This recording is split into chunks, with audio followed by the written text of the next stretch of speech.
অসংক্রামক ব্যাধি বা non communicable disease বা এনসিডিএস দুনিয়া জুড়ে মাথাচাড়া দিয়ে উঠেছে, যার মধ্যে বিশেষভাবে উল্লেখ করা যেতে পারে উচ্চ রক্তচাপ, ক্যান্সার এবং ডায়াবেটিস, যার পেছনে দায়ী আমাদের জীবনশৈলী, পরিবেশগত কারণ এবং কোনো কোনো ক্ষেত্রে আমাদের বংশগত কারণও এর জন্য দায়ী হতে পারে, যার ফলে মানুষের স্বাভাবিক কর্মক্ষমতা খুব অল্প বয়সেই কমে যায়, কোনো কোনো ক্ষেত্রে ঘটে জীবনহানিও।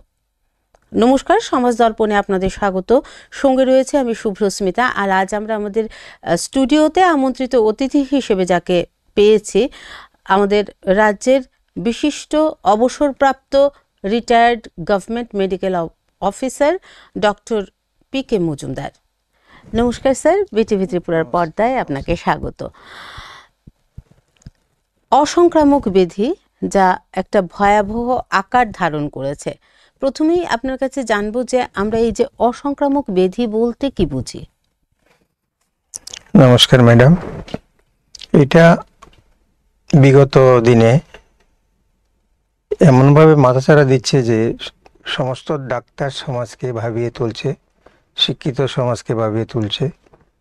একটা বিশেষ চ্যালেঞ্জ নিয়ে আমাদের ডিপার্টমেন্টের হয়ে আসছে ওই অসংক্রামক ব্যাধিটা। বিশেষ করে আপনি বলেছেন যেটা ক্যান্সার, সুগার এবং প্রেশার, এটা সাধারণত ছোঁয়াচে নয়।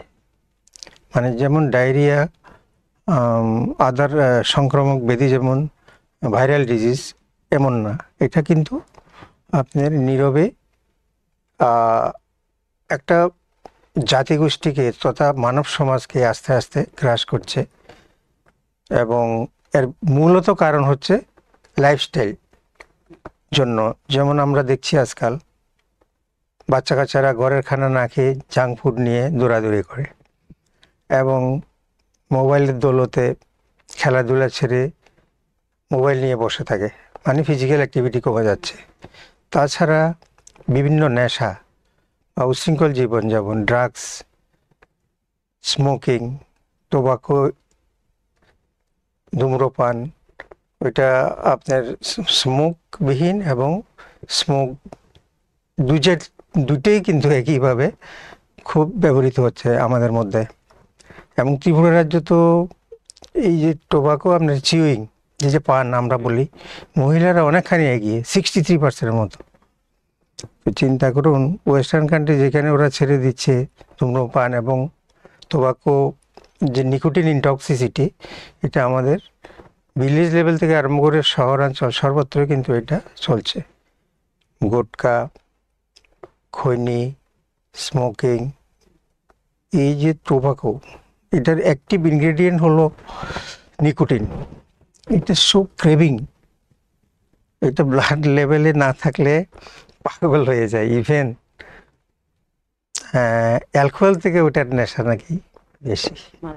হ্যাঁ, তো এইটা কিন্তু মেইন কারণ আপনার হার্ট ডিজিজ, ক্যান্সারের। Nicotine even top to bottom বলে, চুল থেকে একবার নখ পর্যন্ত এমন কোনো সিস্টেম না যেটা নিকোটিন এফেক্ট করে না। অথচ আমাদের রাজ্যে, আমাদের দেশে এই consumption of tobacco and it's product খুব বেশি। তো এই জন্য দরকার আমাদের অ্যাওয়ারনেস, সচেতনতা। আর প্রেশার যেটা বলবো, এটাও একটা লাইফস্টাইল ডিজিজ। কারণ ফিজিক্যাল অ্যাক্টিভিটি না থাকলে এবং হেলথ অ্যাওয়ারনেস যদি আমরা এদিকে যেমন নিয়মিত বিপি চেক করা না করি, তাহলে এটাই একটা সাইলেন্ট কিলার হিসাবে আমাদের কাজ করে আমাদের মধ্যে আসে।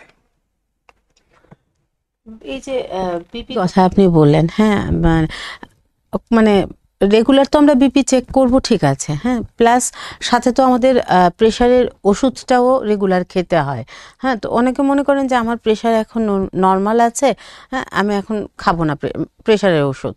হ্যাঁ, এটা কিন্তু আমাদের মধ্যে একটা কি বলবো, মানে সাংঘাতিকভাবে এই জিনিসটা আমাদের সাধারণের মধ্যে কাজ করে। তো এই সম্পর্কে কি বলবেন? ঠিকই বলেছেন ম্যাডাম, আমাদের অজ্ঞতার কারণে আমরা ডাক্তারের কাছে গিয়ে বলি, ডাক্তারবাবু আমার তো প্রেশার ঠিক হয়ে গেছে, আমি ওষুধ খাওয়া ছেড়ে দিয়েছি, কিন্তু দেখা গেল one fine morning landed with a stroke. এটা কি ম্যাডাম আমরা বলি রিবাউন্ড হাইপারটেনশন। তার মানে কি, আপনি ওষুধটা যদি অ্যাব্রাপ্টলি কোনো পেশেন্ট যদি ছেড়ে দেয় তাহলে এটা বেড়ে যায়, অল অফ এ সাডেন বেড়ে যায়। আর তাছাড়া প্রেশার বাড়ার কতগুলি প্রিডিসপোজিং ফ্যাক্টর, যেটাকে আমরা বলি উপসর্গ, টেনশন, অনিদ্রা এবং আদার কনজামশন অফ, ওই যে বলছি আপনার এই টোবাকোস অ্যান্ড দিস থিংস, অ্যালকোহলিজম, এগুলি কিন্তু প্রেশারকে লিড করে নিয়ে যায় এবং স্ট্রোকে পরিণত করে আলটিমেটলি। তো কাজে ডাক্তারের পরামর্শ ছাড়া ওষুধ, আমি বলবো ডাক্তারের পরামর্শ ছাড়া যাতে ওষুধটা ডিসকন্টিনিউ না করে, সেদিকে লক্ষ্য রাখতে হবে। অসংক্রামক ব্যাধিগুলো যে আমাদের আছে, ওইগুলো কি বংশগত কারণেই হয় বা নাকি অন্য কি কারণে? কিছু কিছু ক্ষেত্রে বংশগত কারণও ফ্যাক্টর, যেমন এসেনশিয়াল হাইপারটেনশন আমরা বলি, মা বাবার থাকলে ছেলে মেয়েদেরও হয়। আবার কিছু কিছু ক্ষেত্রে এই যে লাইফস্টাইল বলছি, এগুলির কারণে হয়। টেনশন, জব ইনসিকিউরিটি, ইনসোমনিয়া, মন্দ কাজের অ্যাটমসফিয়ার ভালো না থাকলে অনেকে টেনশন থাকে, ব্রোকেন ফ্যামিলি থাকে, অনিদ্রা থাকে, অনেক কারণে ম্যাডাম এগুলি ফ্যাক্টর হয়ে দাঁড়ায় প্রেশার। দেখা যাচ্ছে যে 70 বছরের বয়সের কম অনেক মানুষই এই এনসিডিএস এ আক্রান্ত হচ্ছে। হ্যাঁ, তো এই যে এর থেকে কি করে প্রতিকার সম্ভব, কি করে মানুষ এর আক্রমণ থেকে রক্ষা করবে নিজেকে? আজকাল তো বিজ্ঞানের অগ্রগতির ফলে মানুষের জীবনযাত্রা এবং লাইফ এক্সপেক্টেন্সি, যেটাকে আমরা বলি, অনেকখানি বেড়ে গেছে। ওয়েস্টার্ন কান্ট্রিতে যেমন 70 to 75%, 70 মেল, ফিমেল 75। আমাদের ইন্ডিয়ার মধ্যেও 69 to 72 এই রেঞ্জের মধ্যে আমাদের লাইফ এক্সপেক্টেন্সি, কিন্তু 100 ইয়ার্সও অনেকে থাকে। এটার জন্য মেইন জিনিস যেটা আমি বলবো, আমিও সিনিয়র সিটিজেন, অ্যারাউন্ড 65 আমার বয়স, এখনো 1-2টা রোগের ওষুধ আমি রেগুলার চালিয়ে যাচ্ছি। আমি জানবো, আমার তালিকায় আছে সিনিয়র সিটিজেন সম্পর্কে প্রশ্ন। আমি বলবো এইগুলি থেকে যে এগুলির যে কারণ, মেইন কারণ এবং প্রতিকার, আমি একসঙ্গে বলবো। ফিজিক্যাল অ্যাক্টিভিটির দিকে নজর দিতে হবে, number 1। Number 2, tension free life, যাতে হ্যাপি থাকা যায় সেদিকে চেষ্টা করতে হবে। আর বডি ওয়েট এটার ঠিক রাখতে হবে, রেগুলার ডাক্তারি পরীক্ষা করে ব্লাড প্রেশার ঠিক আছে কিনা, রক্তে শর্করা বা ওসব আছে কিনা দেখে রাখতে হবে। অ্যাটলিস্ট যারা সুস্থ সবল আছে তাদেরও আমরা বলি অন্তত 3 মাস বা 6 মাস অন্তর যাতে ডাক্তারের পরামর্শ মতো একটা চেকিং করে যায়। তো আজকাল মানুষের মধ্যে অ্যাওয়ারনেস বেড়েছে এবং আমি বলবো আরও অ্যাওয়ারনেস বাড়ানোর দরকার। আমাদের হেলথ ইনফ্রাস্ট্রাকচার যেহেতু বাড়ছে, আশা করি আগামী দিনে আমরা এই প্রতিকূলতাটা কিছুটা এগিয়ে নিতে পারবো। অনলি থিং যেটা, হেলথ অ্যাওয়ারনেসের মাধ্যমে, স্বাস্থ্য সচেতনার মাধ্যমে সচেতন থাকলে আমরা সুন্দর জীবনশৈলী নিয়ে বাস করতে পারবো এবং ওয়েস্টার্ন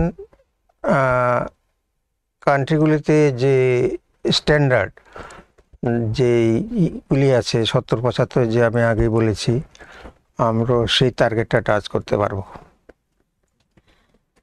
এই যে অসংক্রামক ব্যাধি, এটা মহিলাদের ক্ষেত্রে কতটা ঝুঁকিপূর্ণ বা মহিলারা এর কারণে কি কি সমস্যার শিকার হতে পারেন? মহিলারা ম্যাডাম কতগুলি ওনাদের ক্ষমতা নিয়েই ওনারা নিজেদেরকে প্রতিরোধ করতে পারেন। একমাত্র 1-2টা ডিজিজ ছাড়া, যেমন ব্রেস্ট ক্যান্সার এবং ইউটেরার সার্ভাইকাল ক্যান্সার, এই 2টা মহিলাদেরকে বেশিরভাগ সময় অ্যাটাক করে এবং ওইটার থেকে প্রতিকারের জন্য ওনাদেরকে সচেতন থাকতে হবে। ইভেন আমরা তো বলি early detection and prompt management treatment. Early যখন যে কোনো একটা টিউমার যদি হয়, যেমন ব্রেস্ট টিউমার যদি আমি বলি, এটা ইনিশিয়ালি এত স্মল থাকে, এটা ছড়ায় না, কিন্তু মারাই একমাত্র টের পেতে পারে, বা মা বোনেরা এটা টের পেতে পারে। এবং ওনারা যদি ডাক্তারের সঙ্গে লজ্জা শরম না রেখে ডাক্তারকে নিয়ে পরামর্শ করায়, তখন আর্লি স্টেজে যখন এটাকে রিমুভ করে যাবে, তাহলে এটা ফিউচারে ক্যান্সারে টার্ন নাও করতে পারে। তো এই জন্য আমাদের ডাক্তারি, আমরা ডিপার্টমেন্টাল যে আমাদের চিন্তাধারা, আমরা সবসময় বলি যে early detection and prompt treatment, so that we can prevent death and morbidity. মানে কষ্ট থেকে বাঁচানো যায় যদি আমরা সচেতন থাকি এবং আর্লি ডিটেকশন করতে পারি। তো মহিলাদের বেলায় যে বলছেন ওনারা কীভাবে এই ডিজিজ থেকে বাঁচতে পারে, ওনারা গড গিফটেড। এই জন্য বলছি ওনাদের হরমোনাল যে আছে, যেমন যে হরমোনালের কারণে ওনারা প্রেশার, আদার সুগার এবং আদার ডায়াবেটিস, এসব রোগগুলি থেকে কী অংশে ওনারা কম হয় ওনাদের। বিশেষ করে ওনারা টোবাকো সিউইং করে, কিন্তু স্মোক করে না, ড্রিঙ্কস করে না। অনেকগুলি যে বদভ্যাস আমাদের, যে নেশা জাতীয় জিনিস, ওগুলি ওনারা করেন না মহিলারা আমাদের সমাজে এখনও, তো ওয়েস্টার্নের তুলনায়। তো আমরা সেদিক দিয়ে আমরা বলি যে আমাদের মায়েরা, বোনেরা নিজেরাই প্রোটেক্টেড এই দুটি কারণে বিশেষত। আমাদের আলোচনা চলবে আরো অনেকক্ষণ, কিন্তু সময় হয়ে গেছে ছোট্ট একটা বিরতির। ফিরে আসছি বিরতির পর।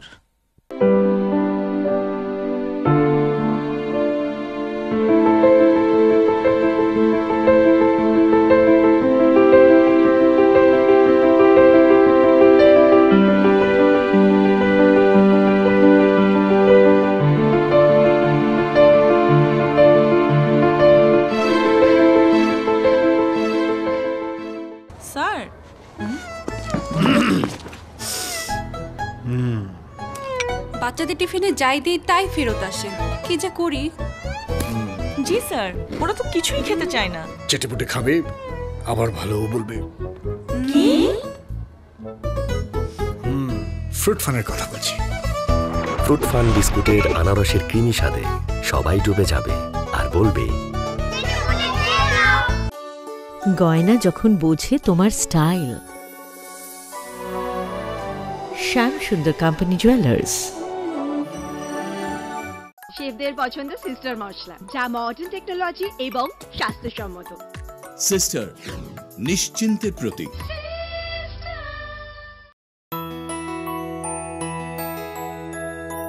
স্বাদে ভরা ঘিয়ের সুবাস লংতরায়, কি ভালো খেতে। শুদ্ধ ঘিয়ের আবেশ ভরা লংতরায়, অপূর্ব সুগন্ধ। পুষ্টি ভরা ঘিয়ের খাবার, গাওয়া ঘি প্রিয় সবার লংতরায়। একেই বলে বিশুদ্ধ ঘি। বিশুদ্ধ ঘি নাম মনে রেখো লংতরায়। লংতরাই ঘি রোজ খাবারে তোমাকে চাই। লংতরাই, লংতরাই, লংতরাই।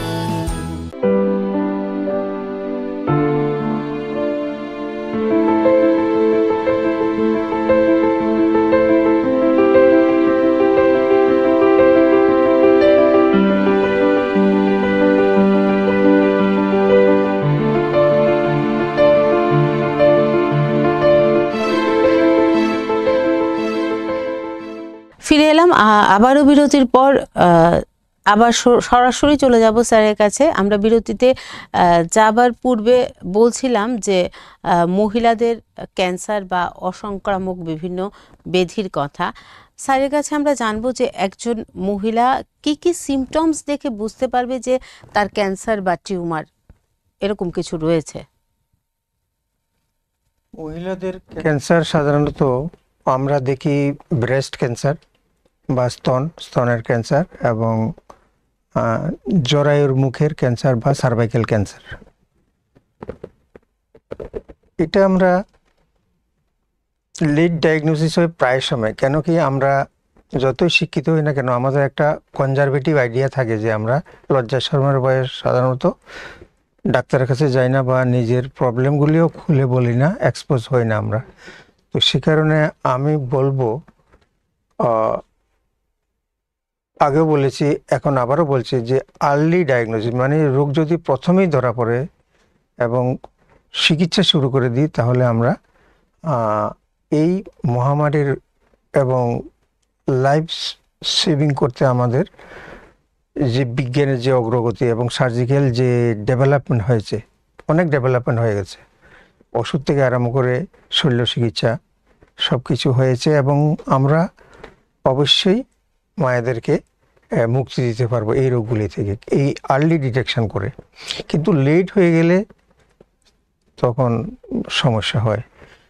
আমরা মায়েরা কিভাবে বুঝবে, বিশেষ করে ব্রেস্ট ক্যান্সার, আমি মায়েদের উদ্দেশ্যে বলছি, মা বোনদের উদ্দেশ্যে, আপনারা যখন বাথরুমে চান করতে যাবেন তখন দেখবেন যে ব্রেস্ট দুটো সমান আছে কিনা, সাইজ সমান আছে কিনা, স্তনবৃন্তটা মাঝখানে আছে কিনা, আর তাছাড়া হাতের পালম দিয়ে জেন্টাল ম্যাসেজ করে দেখবেন যে কোথাও কোনো চাকা আছে কিনা, ছোটই হোক বড়ই হোক। আমরা অনেক সময় বলি যে ফাইব্রোঅ্যাডিনোমা ব্রেস্ট, এটা অনেকটা আমরা বলি এটারে রেড আন্ডার ব্রেস্ট, মানে এদিকে ধরলে এদিকে চলে যায়, এদিকে ধরলে এদিকে চলে যায়, একটা ফাইব্রোঅ্যাডিনোমা ব্রেস্ট। তো এটা কিন্তু আর্লি ডিটেকশন করে, এটা সিম্পল অপারেশন করে টিউমার মাছটা সরিয়ে দিলে এটা ভবিষ্যতে গিয়ে ক্যান্সার নাও হতে পারে। তাছাড়া মায়েদের স্তনবৃন্তের মধ্যে অনেক সময় ইনফেকশন হয়, বাচ্চাদের দাঁতের থেকে হতে পারে বা বিভিন্ন ইনফেকশন থেকে হতে পারে, স্কিন ইনফেকশন থেকে হতে পারে। যদি আমরা প্রম্পটলি ট্রিটমেন্ট না করি তাহলে এরা অনেক সময় আমরা বলি ulcer cancer, ulcer can turn into a cancer. তো সেটাও দেখা উচিত এবং ডাক্তারি পরামর্শ নিয়ে যদি আমরা চিকিৎসা করি তাহলে এই ব্রেস্ট ক্যান্সার থেকে আমরা অনেকাংশে মুক্তি পাবো। আর যেটা দ্বিতীয় যেটা সেটা হলো সার্ভাইকাল ক্যান্সার বা জরায়ুর মুখের ক্যান্সার।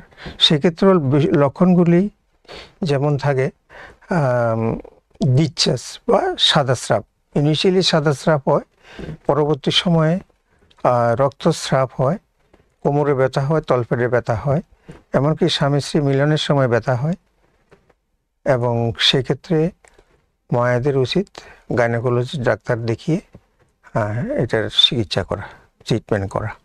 আর্লি যদি আমরা যদি এটা যদি স্প্রেড না হয়, যদি লোকালাইজ থাকে, অনেক সময় আমাদের রক্তের মাধ্যমে এটা স্প্রেড হয়ে যায়, কিন্তু লোকালাইজ থাকলে ডাক্তারবাবুরা এটাকে আরামসে এটাকে সরিয়ে নিয়ে মাকে পূর্ণ জীবন প্রাপ্ত করার জন্য সাহায্য করতে পারে।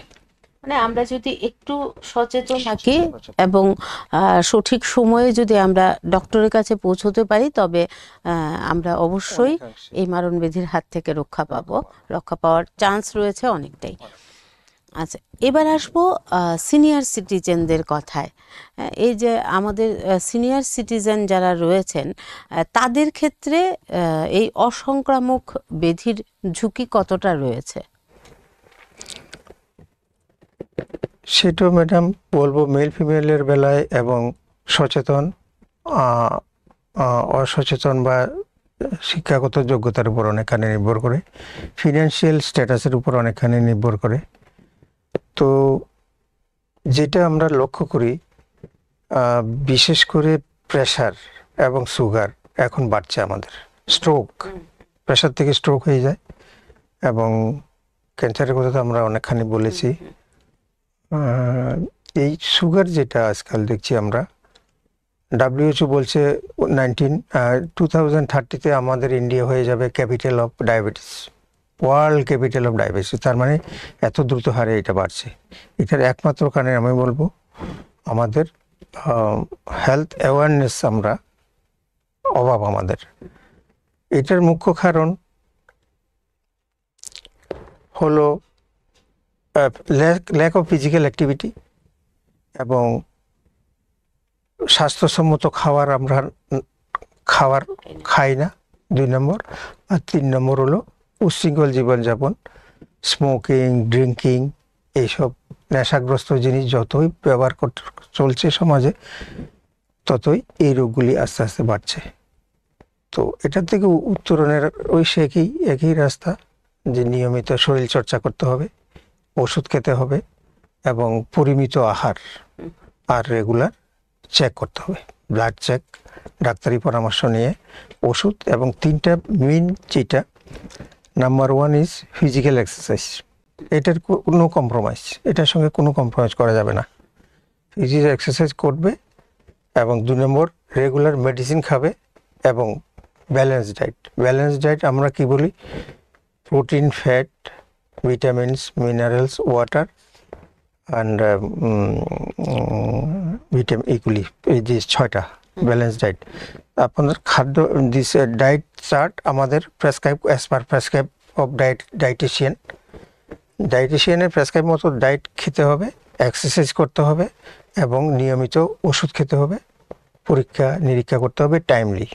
কারণ এটা না করলে ডায়াবেটিসের থেকে যে শুধু আর্লি ডেথ না, এটা কমপ্লিকেশন আরও ভয়াবহ। যেমন চোখে ধরে ডায়াবেটিক রেটিনোপ্যাথি, কিডনিতে ধরে ডায়াবেটিক নেফ্রোপ্যাথি এবং ডায়াবেটিক নিউরোপ্যাথি। অনেক সময় দেখা যায় নার্ভ উইকনেসের পরে এই যে ফুট আলসার হয়ে যায়, রোগী বুঝতেই পারে না পা আলসার হয়ে গেছে, কারণ ওই নিউরোপ্যাথির কারণে নার্ভগুলি অবশ হয়ে গেছে, তো আগুন লেগে পুড়ে গেছে, টের পাচ্ছে না রোগী, because of lack of sensation. তো এগুলি আমাদের জানতে হবে। আমরা বিভিন্ন সময় হেলথ অ্যাওয়ারনেস ক্যাম্প করি, ডায়াবেটিক ফোরাম আছে, সঙ্গে আমাদের ওয়ার্ল্ড ডায়াবেটিক ডেতে ওনারা বিভিন্ন করে এবং সচেতনতা শিবির প্রায় চলছে। কিন্তু আমরা একটু ল্যাক অফ হেলথ অ্যাওয়ারনেসে আমরা বিশ্বাস করি বলেই আমাদের আজকে বাড়ছে এগুলো। সচেতনতা এবং সুস্থ সুন্দর জীবনশৈলী, এর মাধ্যমে কিন্তু আমরা সুস্থ থাকতে পারি। আর এই সচেতনতা বৃদ্ধির লক্ষ্যেই কিন্তু আমাদের অনুষ্ঠানে আমরা বিভিন্ন বিশেষজ্ঞ চিকিৎসকদের নিয়ে আসি, যেন আপনারা সচেতন হতে পারেন আমাদের বিভিন্ন আলোচনার মধ্য দিয়ে, তাদের কাছ থেকে বিভিন্ন পরামর্শ গ্রহণের মধ্য দিয়ে। উচ্চ রক্তচাপ খুব একটা কমন সমস্যা, এখন মনে হয় বয়স লাগে না উচ্চ রক্তচাপের শিকার হওয়ার জন্য। তো এই যে উচ্চ রক্তচাপের কারণ বা প্রতিকার, কি করে আমরা এর থেকে রক্ষা পেতে পারি, এই সম্পর্কে যদি একটু বলেন। ব্লাড প্রেশার সাধারণত হেরিডিটারি, পারিবারিক কারণে হতে পারে, আর সাধারণত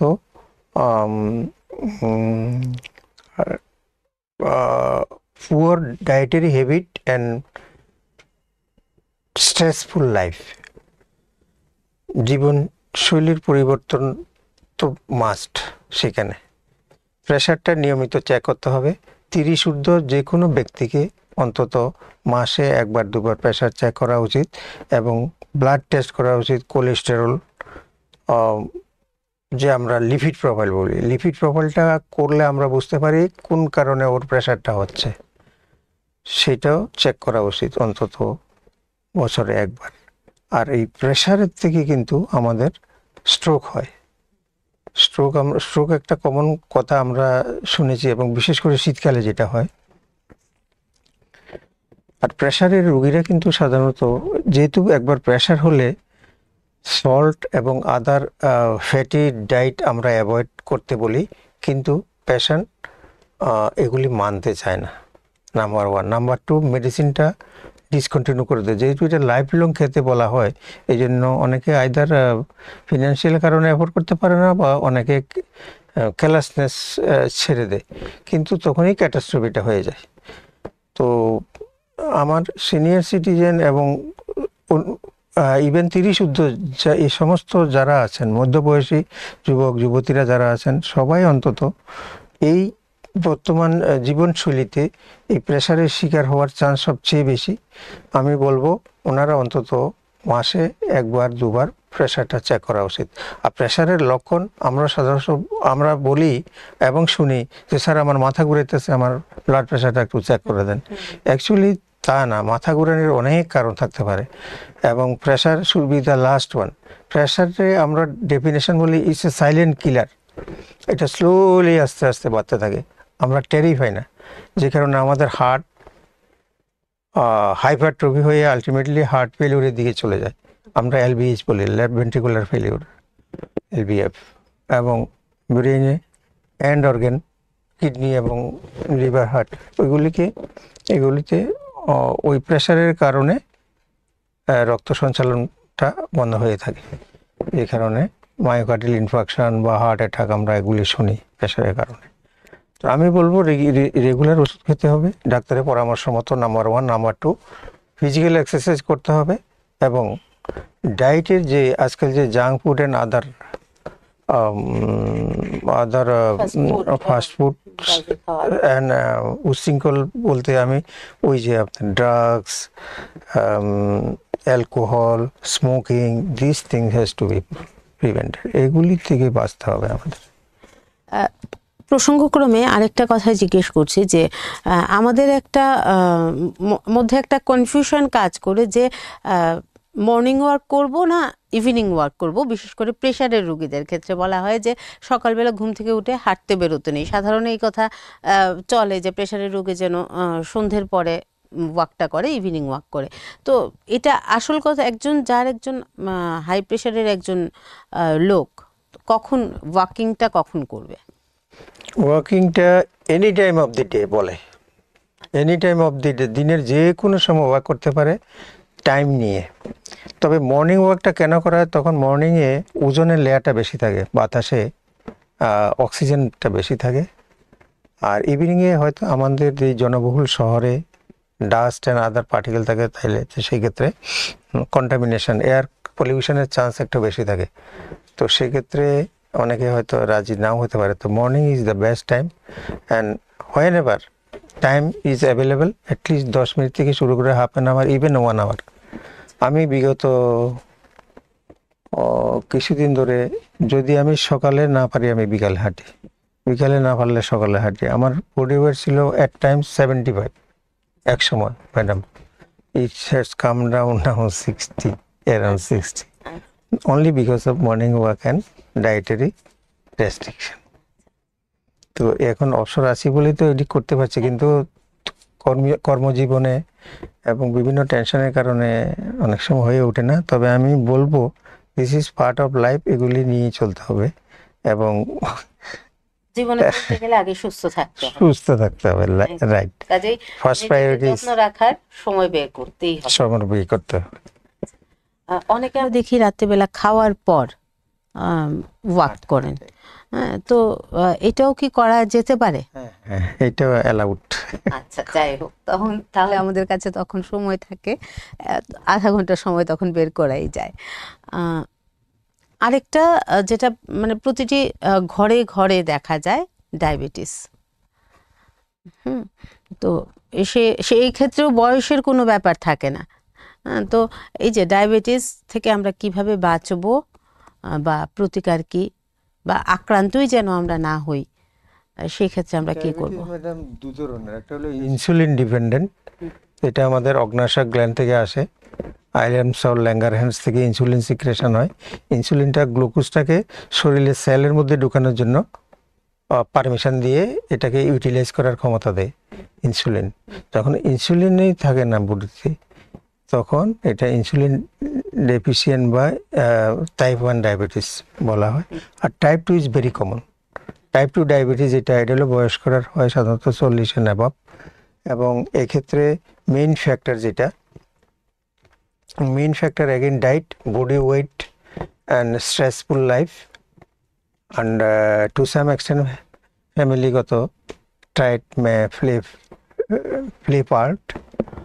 আর যেটা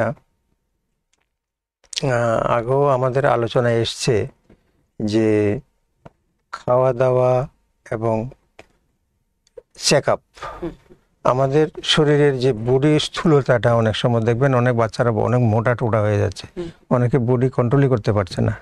তো সেই ক্ষেত্রে কিন্তু ওদের বডি ওয়েটটা অ্যাজ পার বিএমআর করে, মানে as per standard body weight থাকতে হবে, এবং ডায়েটারি রেস্ট্রিকশন করতে হবে।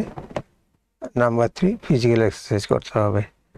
আর নিয়মিত blood check, sugar, fasting, PP, even অনেক সময় আমরা বলি র্যান্ডম মানে any time can be done. আর পেচ্ছাপের মধ্যে অনেক সময় সুগারের থাকে, ইউরিন সুগার বা কিডনি এফেক্ট হয়েছে কিনা, মাইক্রো অ্যালবুমিন সুগার, তো পরীক্ষা নিরীক্ষার মাধ্যমে আমরা ডিটেকশন করতে পারি। তো সেক্ষেত্রে সুগার নর্মালি থাকার কথা 70 to 100 বা 110 এই রেঞ্জে থাকার কথা। ফাস্টিং 70, পিপি হলো 140, বিলো 40। এটা এক্সিড করলে আমরা সাধারণত একটা ওয়ার্নিং দিয়ে দিই পেশেন্টকে যে আপনি একটু কশাসলি চলাফেরা করবেন, খাওয়া দাওয়া করবেন।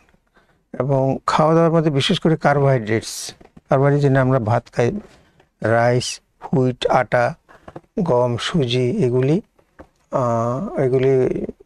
পটেটোস অ্যান্ড দিস থিং, যেগুলিতে কার্বোহাইড্রেট বেশি, ওইগুলি একটু রেস্ট্রিকশন করতে হয়। তো আর রোগীর প্রোটিন জাতীয় খাবার একটু বেশি দিতে হয়। আর ফ্রেশ লিফি ভেজিটেবলস এগুলি বেশি খেলে অটোমেটিক্যালি বডি কন্ট্রোলে থাকবে, সুগার কন্ট্রোলে থাকে। আর blood checking, either glucometer or বা ক্যাপিলারি ব্লাড নিয়ে ব্লাড চেক করতে হয়। আর যখনই sugar also it is curable, it is curable to some extent. Life এক্সপেক্টেন্সিটাকে নর্মাল স্টেজ পর্যন্ত নিয়ে যায়। যদিও he is destined to live up to 70-75 years, তাহলে আপনার যদি সে সুগারে আক্রান্ত হয়, যদি সে নিয়মিত ব্লাড টেস্ট করে মেডিসিন খায়, প্লাস ফিজিক্যাল এক্সারসাইজ করে বডিটাকে নিয়ন্ত্রণে রাখে, তাহলে সে নর্মাল লাইফে যেতে পারে, প্রবলেম হবে না। ডায়াবেটিক রেটিনোপ্যাথি হবে না, ডায়াবেটিক নেফ্রোপ্যাথি হবে না, ডায়াবেটিক নিউরোপ্যাথি হবে না। কমপ্লিকেশনগুলি কিন্তু ডেঞ্জারাস। আমরা সময়ের একেবারেই শেষ প্রান্তে। ধন্যবাদ স্যার আপনাকে, অসংখ্য আমাদের আমন্ত্রণে সাড়া দিয়ে আপনি এসেছেন। এবং আমরা আশা করব যে আমাদের পর্দার ওপারে যারা রয়েছেন স্যারের পরামর্শগুলো মেনে একটা সুস্থ, সুন্দর, স্বাভাবিক জীবন আমরা কাটাতে পারবো। সুস্থ জীবনশৈলী, নিয়মিত ডক্টরের পরামর্শ গ্রহণ এবং নিয়মিত শরীর চর্চা, এগুলোর মাধ্যমে আমরা একটা সুস্থ, সুন্দর জীবন পেতে পারি। এটাই উঠে এসেছে আমাদের আজকের আলোচনায়। আজকের মতো আমাদের সমাজ দর্পণ অনুষ্ঠান এই পর্যন্তই। নানা রঙের অনুষ্ঠানের জন্য চোখ রাখবেন বিটিভি ত্রিপুরার পর্দায়। নমস্কার।